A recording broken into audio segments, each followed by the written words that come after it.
Hi, Jessie here from YouTube channel Essential Life, a place where I post videos on essential oils. And today I'll be talking about the topic of pregnancy and essential oils because it's something that I get asked about from time to time. And I don't believe that a person should have to become an aromatherapy student or an aromatherapist to have access to that basic general safety information.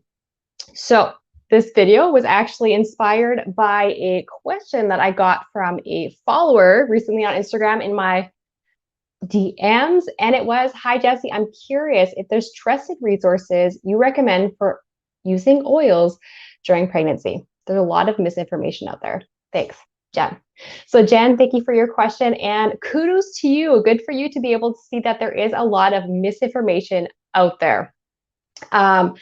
I know for me as an aromatherapist by training, I see a lot of different kind of recipes, advice, all that kind of stuff out there. And it makes me cringe to see that there's a lot of things out there that are potentially risky and sometimes just, quite frankly, unsafe. So I'll be answering your question in this video, as well as going a little bit deeper into other topics.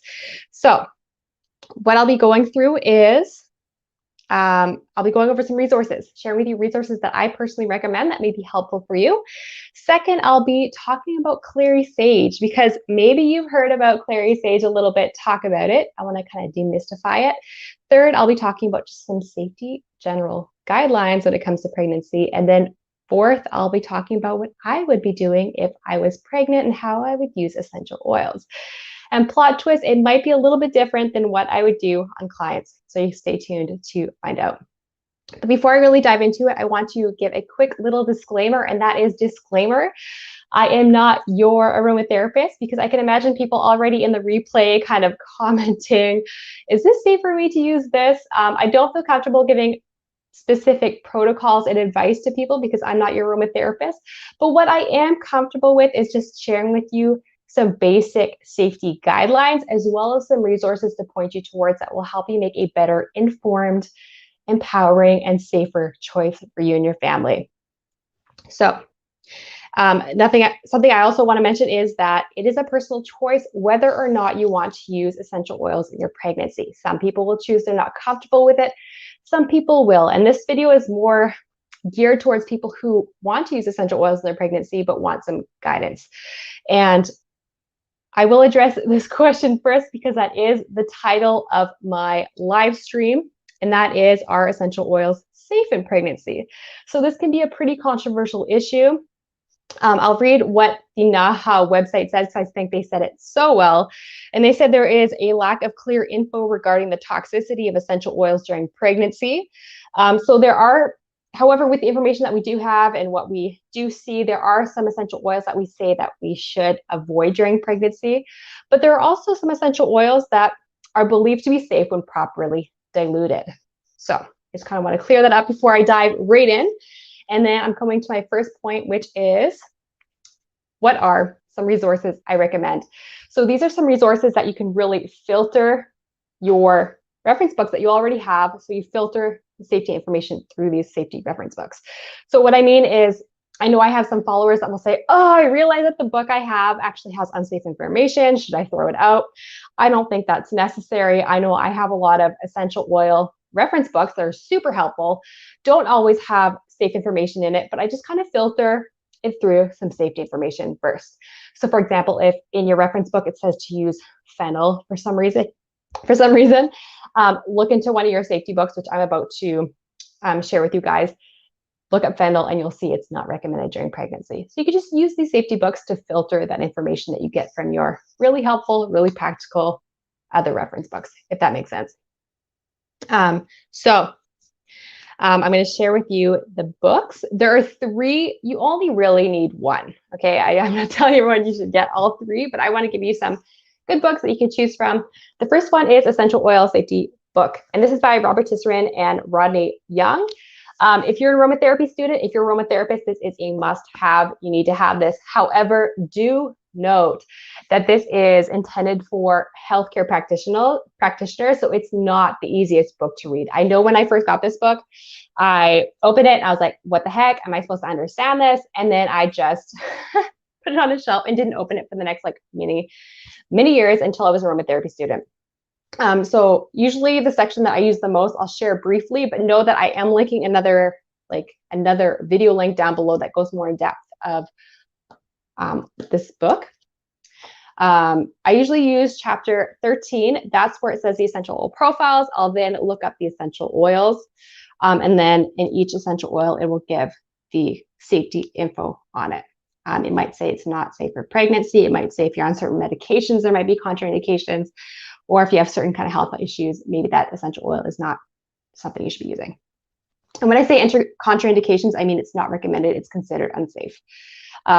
So we have this book here. Again, link in the description down below of a live I did on Instagram that I talked about the differences between the 3 books more in depth. The next 2 books are books from Leah Jacobson. So she is a certified clinical aromatherapist, and she really specializes in the safety of essential oils, different things around safety. So she basically kind of like extracts what's in this book, makes it a lot more palatable, a lot more understandable, easy to access to.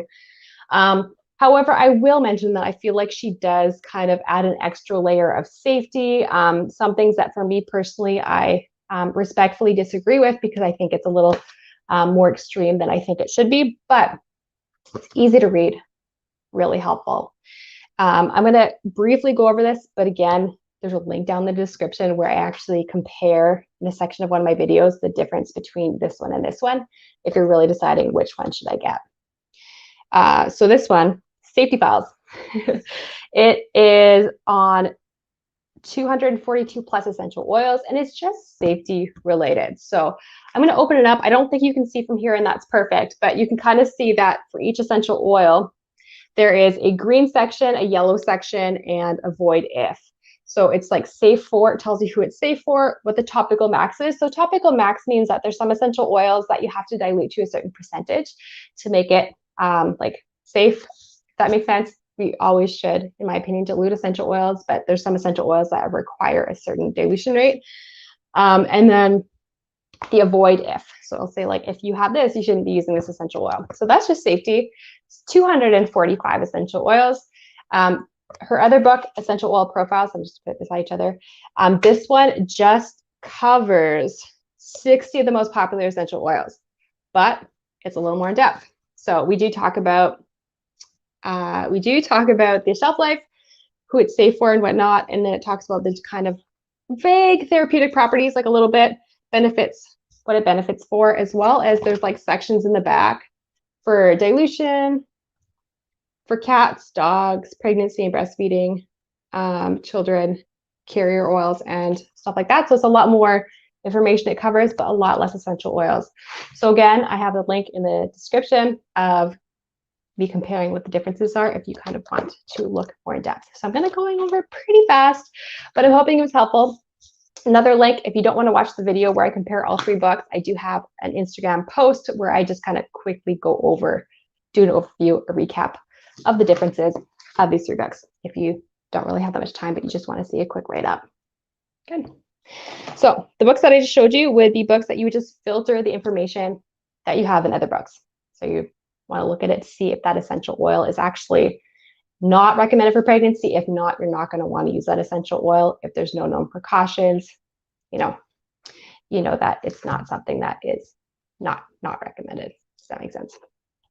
So I'm going to share with you another book. It's the 4th book. It's not particularly a reference book where you'll like filter information through it, but it is a helpful book that if you are interested in reading more about like pregnancy and essential oils, this is called Women's Health Aromatherapy. So it's a clinically evidence-based guide for nurses, midwives, doulas, and therapists. And this is by Pam Conrad.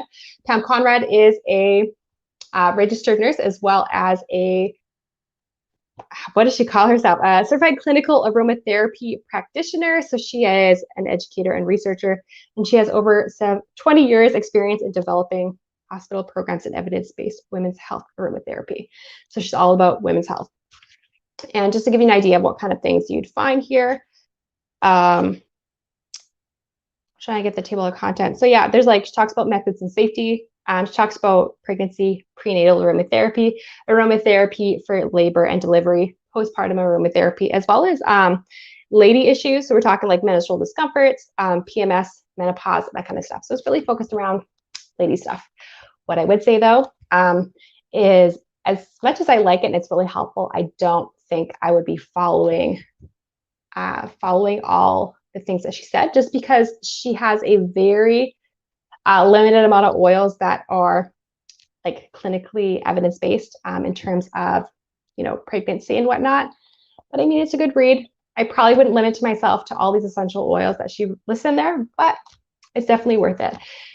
And something I would mention too is that all the links to all the books I talk about will be in the description. Disclaimer, it's an affiliate link, so I get a small commissions and it's no extra charge to you, but I'm just supposed to mention that in my videos.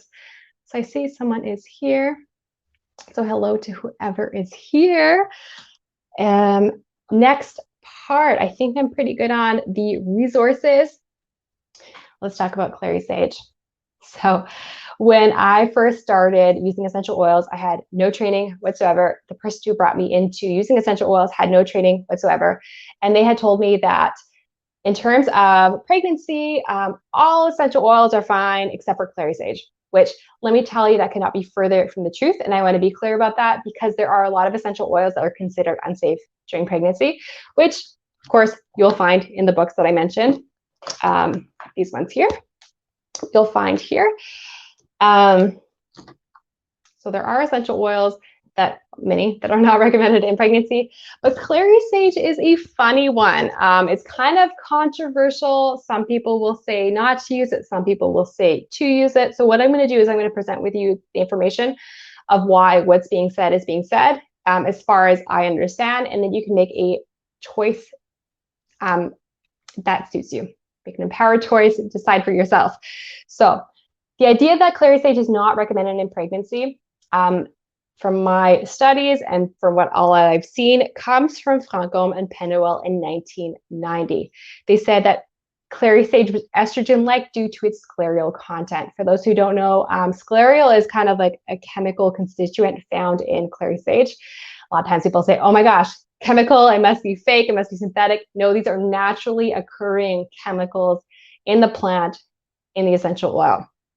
So because of the sclereal content, it's estrogen-like. So that's what was said in 1990 by Francombe and Penuel. However, with Tisserand and Young, the book that I just showed you, 2014, they kind of, I guess, debunked it in the sense of saying the sclereal content is not high enough, therefore there are no known contraindications, no known like worries in terms of pregnancy, which I bet if you asked almost any English-speaking aromatherapist, they'll probably say Cary Sage is safe in pregnancy.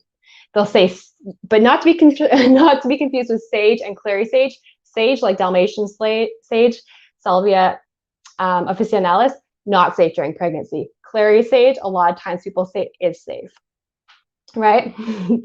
And I was actually curious what Penuel thought, what he said in 1990. Does he agree with it now? I listened to a recent video, I think it was in 2019, 2020, where he seemed to agree with Tisserand and saying, you know what, there is no risk in pregnancy for Cary Sage.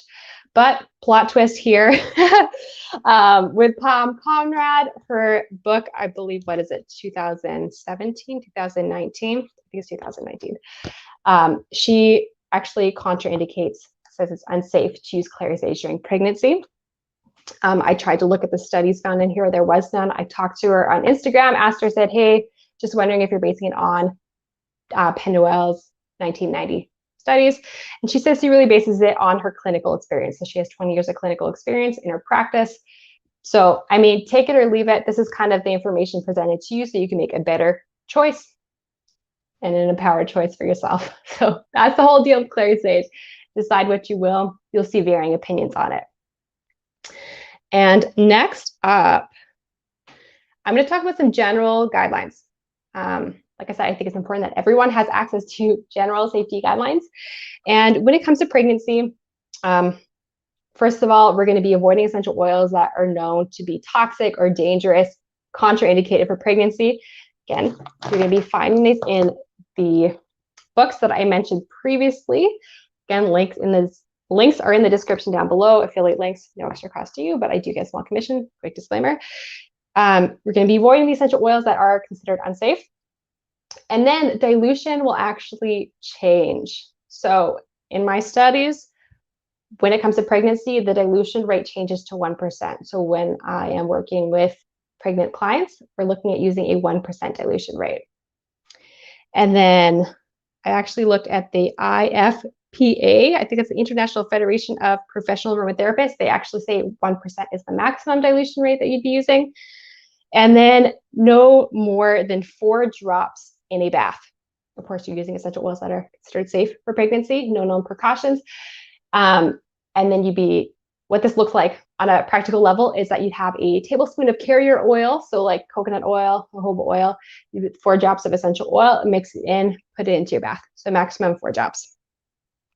All right. And of course, make sure your essential oils are real. Okay.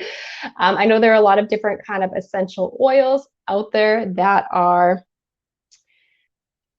say that they're pure, say that they're real, and they're not. These are not essential oils that you'd be wanting to use therapeutically, meaning putting them on your body, diluting them.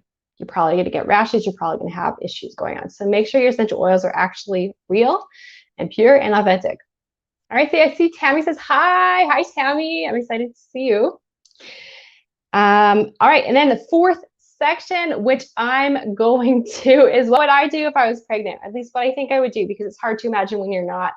For me, for the most part, I'd be following the basic guidelines. I'd be avoiding essential oils that are contraindicated, recommended, like said that they're unsafe for pregnancy. Maybe they're toxic for a certain reason. I'd be avoiding those. Again, looking at the reference books. 2, I would be using the 1% dilution rate. And then 3, no more than 4 drops of essential oils in my bath. Of course, diluting it before. So 1 tablespoon of carrier oil, 4 drops of essential oil is considered safe. And then putting it in my bath. All right. So the thing that would be different, though, for me is that for those who don't know, I do speak French. I am kind of getting into the French literature, different kind of French aromatherapy professional resources. And I know sometimes they recommend things different than what we learn as English aromatherapists. So there's some things that I may do different. If they say to avoid a certain essential oil, I might also avoid it. If they do things that maybe don't necessarily fall under the guidelines, if it's from a reputable, French aromatherapist, I'd be more open to it. Why don't I do the same with my clients, my case study clients? 1 is because I have to follow the same protocols that, I've learned at my school. 2 is I have to justify myself. The French resources aren't really accepted with my school, as well as I'm still kind of figuring out what is legit and what is not legit in the French community when it comes to aromatherapy, which is probably how a lot of you guys may feel in terms of the English community and aromatherapy. But for me as an English speaking aromatherapist, I know I can kind of gauge better what's a legit resource, what's not in English. All right, last part. Again, if you guys have any questions, feel free to ask them. My extra tips, which I'm going to be finishing off with, and that is be mindful who your information is coming from, right? So you're getting different advice, different recipes. Maybe someone's telling you something is safe for you. Really ask yourself, who's giving you this advice? Are they a representative or a seller of a company? Not saying that's wrong. I am one as well. Just because I recommend something doesn't mean I don't factor in safety and whatnot. But also ask yourself, are they trained? Do they have formal training in aromatherapy? Because if someone who hasn't had formal training of essential oil safety is giving you safety advice, it could be really, really, really good idea. I highly encourage you to be looking into things yourself, into different resources that are, accepted by aromatherapists, right? Written by aromatherapists. You don't necessarily have to go see an aromatherapist, but, there's a lot of good ones that have written books that you can reference to. Next tip I want to say is consult who or what you need. If you need to consult a doctor, a specialist, another health professional to see which essential oils you can or cannot be taking, whether it means because of pregnancy or whatever else might be going on in your life, please do so. And also consult what you need to do an aromatherapy book. So these aromatherapy books are really, really great. Okay, really great in terms of that. And sometimes, I'll be honest, a lot of times I find that doctors don't have training in essential oils, aromatherapy, so it's really hard for them to give advice or to know like what's not recommended, what's safe, what's not. So I would always say like the best combo is to do your own research with a valid resource and combine it with, seeing your health provider and being able to present that research, right? So if you're on a certain kind of medication, this is not necessarily pregnancy related, but if you're on a certain kind of medication and you read that, drugs metabolized by certain enzyme is not recommended with an essential oil that you want to use, you can check to see if that's kind of the type of medication you may or may not be on. I'm hoping that makes sense. Another thing I wanted to kind of mention and share with you when I have clients with my case study, sometimes my clients will choose to go see the doctor before. I give them, a product and a protocol, and sometimes they'd rather not. If they are, and the doctor says that there's certain essential oils that they don't want the client to use for their patient, I won't use it for them. I'll respect that. However, if the doctor or specialist says, oh, there's no essential oils, like this essential oil is fine, you can use it, but I know there's a contraindication, or I know that it's unsafe, or there's a possible drug interaction because I do have my resources, then I use my own judgment. I'll decide not to do it, even though the doctor says it might be okay, because they might not know. So I'm hoping that makes sense. And I think that's a good rule. That's my rule of thumb. If you want to use it, you can as well. So if the doctor says no, it's probably not a good idea. If the doctor says it's safe or he doesn't know, do your own research. You're your own advocate and the gatekeeper to your health and your family's health. Well, if anyone has any questions, feel free to ask. So Tammy says, I was wondering if it was stated how the Cary Sage is not safe or what the undesirable effect it may have in pregnancy. So I did go over it, but I'll kind of briefly go over it. So Tammy, I know you're an aromatherapist, so I'm going to kind of go over what you probably already know. So Cary Sage was said to not be safe in pregnancy because of its estrogen-like effect. Because of the scleral content. That was in 1990 by Francom and Penuel, according to my studies. And then in 2014, which I am sure you refer to, Tisserand said there's no known contraindications. It's not a risk factor because the scleral content is too low. But I don't know if you've heard of Pam Conrad, but in her book, she does contraindicate Cary Sage for pregnancy based on her clinical experience. So I'm actually going to see if I can find it really quickly, just to kind of give you what her reasoning is. Okay, so it's on page 110 if anyone has this book, and she said, the safety is euphoric, avoid effusing machinery after use, photoestrogenic properties, therefore avoid during pregnancy or with a history of reproductive cancer. If endometriosis or estrogen dominance is an issue, be cautious with Cary Sage. So then she says for the research, I'll skip that. But yeah, that's what she said. That was her contraindications, her safety issues. That's all I really have to say because, like I said, there's a lot of contradicting information in terms of Cary Sage, and a lot of people have different views. So I think I'm going to end it there. Thank you to everyone who has come. If you're watching the replay, put a little fire emoji to show that you're actually still watching. So I'll see you guys later. Bye.